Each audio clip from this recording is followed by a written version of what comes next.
বস এসে গেছে, boss. Yes, mass Raj Chakraborty is back.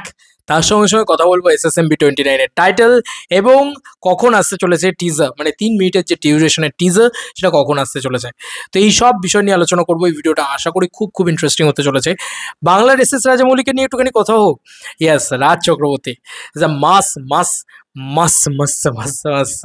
এই রাজ চক্রবর্তী লোকটা এলো ওরা বস, মাস সিনেমার বস, ওয়ান অ্যান্ড অনলি এই মানুষটাই যে মাস সিনেমা কখনো মানে খারাপ বানায়নি। যখন যেটাই বানিয়েছে এন্টারটেনিং তো তুমি পেয়েছো, একটা সিনেমা তুলে দেখাতে পারবে না যে এই সিনেমাটা খারাপ, এই সিনেমাটা ভালো লাগেনি।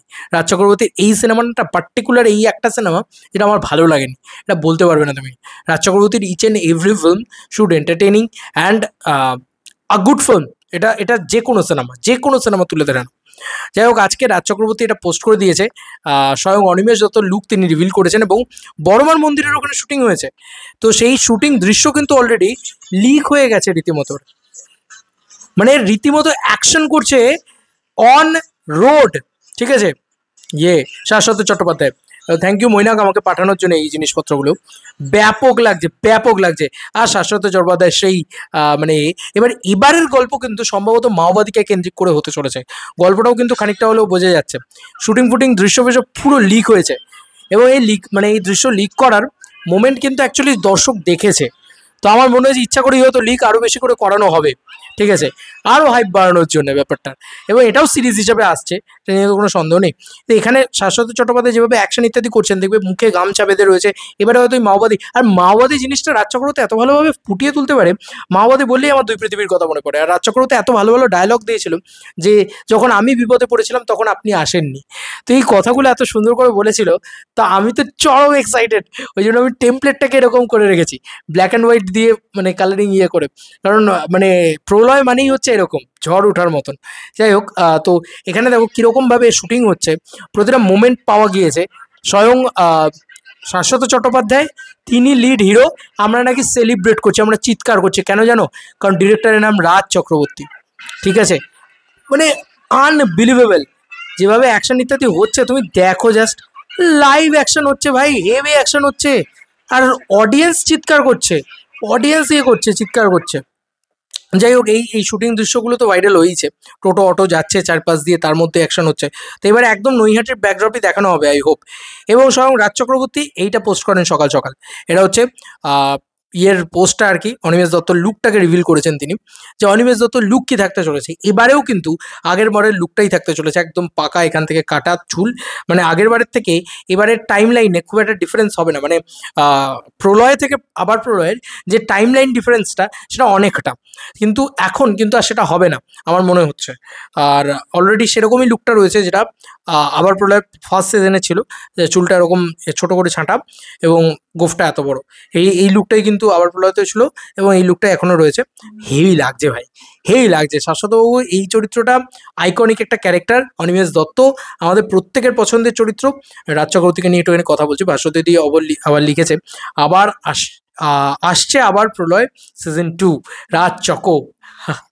যাই হোক, এবার যেটা স্পেশালি কথা বলার আমার, এই রাজ চক্রবর্তী পারে কিন্তু কমার্শিয়ালি বাম্পার কিছু করে দিতে।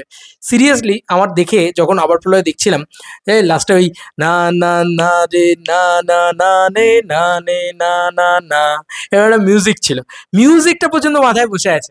ভাবো একটা ডিরেক্টরের সিগনেচার কত ভালো হলে এ ধরনের জিনিসপত্র হতে পারে। এবং সেখানে মানে শাশ্বতবাবুর অ্যাকশন ইস টেরিফিক। এবং রাজ চক্রবর্তী যেভাবে প্রেজেন্ট করছেন, উনি আকাশে ওড়াচ্ছেন, এরকমভাবে মাটিতে ফেলছেন, ঠিক আছে, এসব যা করছেন উনি শাশ্বতবাবু, মনে হচ্ছে যে জিদ্দা করছে যেন। মানে আমার এটা মনে হয়েছে কোথাও গিয়ে, সিরিয়াসলি বলছি। তো রাজ চক্রবর্তী না সেই জিনিসটাকে পুল করতে পারে, এটা মানতেই হবে যে Raj Chakraborty one of the best mass director. এবং মাস অবতারে আবার ফিরছে রাজ চক্রবর্তী। এই কয়েকদিন আগে দেবদা যখন মাস অবতারে ফিরেছিল, কত সেলিব্রেশন হয়েছিল। রাজ চক্রবর্তী মাস অবতারে ফিরলে সেলিব্রেশন হবে না ভাই?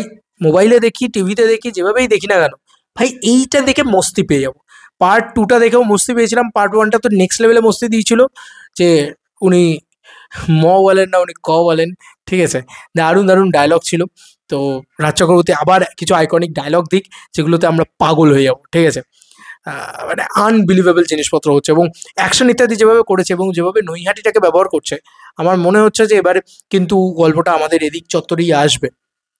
দেখা যাক, রাজ চক্রবর্তী নিজের এলাকাকে ব্যবহার করছে এবার অ্যাজ বিধায়ক আর কি, তিনি ওই চত্বরে ব্যারাকপুরের আর কি বিধায়ক। আমি এই রাজ চক্রবর্তীকে চাই, বারবার বলছি, সন্তানের রাজ চক্রবর্তী না। রাজ চক্রবর্তী মানে হচ্ছে প্রলয়, রাজ চক্রবর্তী মানে হচ্ছে দুই পৃথিবী, রাজ চক্রবর্তী মানে এই যে মাওবাদী এরকম মুখটুক ঢেকে রয়েছে এরকম গামছা ফামছা দিয়ে, কতটা রুটেড দেখেছো, এটা হচ্ছে রাজ চক্রবর্তী। তুমি 5 জনের অ্যাকশন সিনেমা দেখে নাও, সবাই আসে এ করে মারতে আসছে, এখানে না বন্দুকেরও একটা ডিটেলিং আছে, একটা মুখ পেঁচিয়ে রেখেছে, সেটা তো গামছা রয়েছে, যেগুলো আমাদের বাংলার রুটেড কালচারাল অ্যাকশন, সেটা রাজ চক্রবর্তী ইনকর্পোরেট করেন, এটাই রাজ চক্রবর্তী। আচ্ছা, চলে আসছি পরবর্তী খবরে। সে হচ্ছে অলরেডি সেট তৈরি হয়ে গেছে, ঠিক আছে, 100/100 সেট তৈরি হয়ে গেছে বারাণসী। এবার টাইটেল বারাণসী হবে না কি হবে আমরা তো এখন অবধি বলতে পারছি না। গ্লোব ট্রটার, বারাণসী, রুদ্রা, অনেকগুলো টাইটেল ইয়ে করা হচ্ছে, প্রেডিকশন করা হচ্ছে। তবে এই ইভেন্টটা কিন্তু শুরু হবে হচ্ছে সন্ধ্যেবেলা থেকে, মানে অলমোস্ট ওই 6টা-7টা থেকে শুরু হবে। তো ওই 6টা-7টা থেকে শুরু হলে অলমোস্ট ধরে রাখো রাত্রি 9টার আগে কিন্তু ট্রেলার কোনোভাবেই ড্রপ হচ্ছে না, মানে ট্রেলার টিজার যাই বলো না কেন, বারাণসী বা SSMB 29-এর টিজার বা ফার্স্ট লুক যাই বলো, ফার্স্ট গ্লিমসেস, সেটা আসতে কিন্তু রাত্রি 9টার আগে হবে না। এবং এমনটাও কিছু মানুষ প্রেডিক্ট করছেন যে এটা আজকে হয়তো আসবেই না, মানে এটা আজকে ড্রপই করবে না, এটা ড্রপ করতে করতে কাল হয়ে যাবে, এমনটাও হচ্ছে। কারণ ওজির ক্ষেত্রে সেটা হয়েছিল, সেই জন্যই লোকে ভাবছে। কিন্তু ওটাও একটা ম্যাসিভ জিনিস, ওটা একটা ম্যাসিভ ইয়ে। আমি দেখলাম রূপম স্টোরি4তে দিয়েছে, ব্যাপক লাগছিল ভাই, মানে যেভাবে সাজিয়েছে। আমি জাস্ট তোমাদেরকে একটুখানি দেখাই, আমার মনে হয় আমরা প্রচণ্ড খুশি হয়ে যাব। এই হচ্ছে সেট আপ করা হয়েছে, ঠিক আছে, আনবিলিভেবল সেট আপ করা হয়েছে। এই দেখো বারাণসীর সেট আপ এরকম লেভেলে করা হয়েছে, ঠিক আছে। ব্যাকগ্রাউন্ডে তো মনে হচ্ছে একটা বড় করে করা হয়েছে, বিরাট স্ক্রিন, মানে সেই মানে ইন্ডিয়ান সিনেমার ইতিহাসে এত বড় ইভেন্ট কিন্তু কোনোদিন হয়নি। এবং প্রত্যেকের আলাদা করে ইন্ডিভিজুয়াল নাকি ইয়ে হবে, এন্ট্রি হবে, মানে এই ইভেন্টটাই দেখার মতন একটা ইভেন্ট হবে। হটস্টারে তো আমরা সবাই বসে যাবো দেখতে ডেফিনেটলি, মানে যদি বলছে সাবস্ক্রিপশন নাও নেওয়া থাকে তাও তুমি নাকি দেখতে পারবে। তো আমার যেহেতু এয়ারটেল থ্রু আউট সব কিছুরই সাবস্ক্রিপশন নেওয়া আছে, সুতরাং আমার অসুবিধা হবে না, আই হোপ। দেখা যাক কী হয়।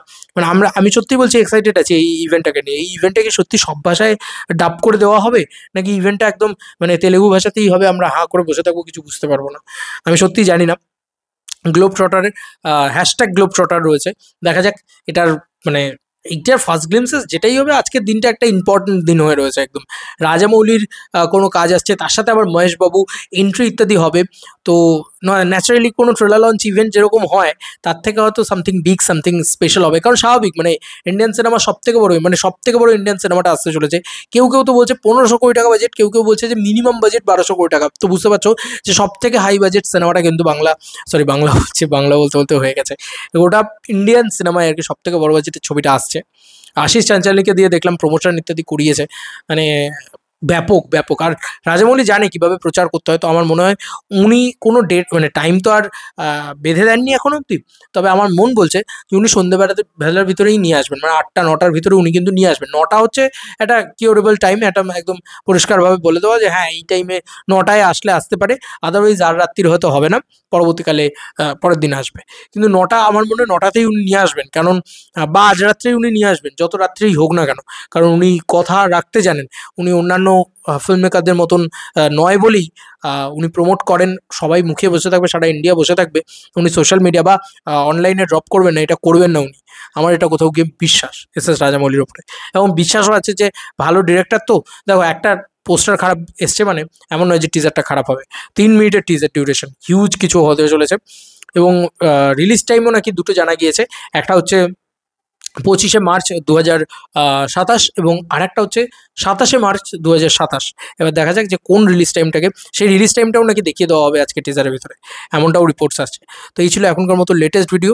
দুটো ধামাকেদার খবর দিলাম, একটা স্বয়ং রাজ চক্রবর্তী আর বাংলার SS রাজামৌলি, আর একটা স্বয়ং রাজামৌলি, তিনি আজকে গ্লোব ট্রটার নিয়ে আসতে চলেছেন। তো দেখা যাক, আমরাও ওয়েট করে বসে থাকবো এই গ্লোব ট্রটারের অ্যানাউন্সমেন্টের জন্য। এবং বলা চলে আর কি বারাণসী যাই হোক, ওই 100/100 স্ক্রিন, মানে ওই ইভেন্টটাই দেখার মতন একটা ইভেন্ট হবে, কি বলো? চলো বন্ধুরা, নতুন কোনো ভিডিওতে দেখা হবে, বাই।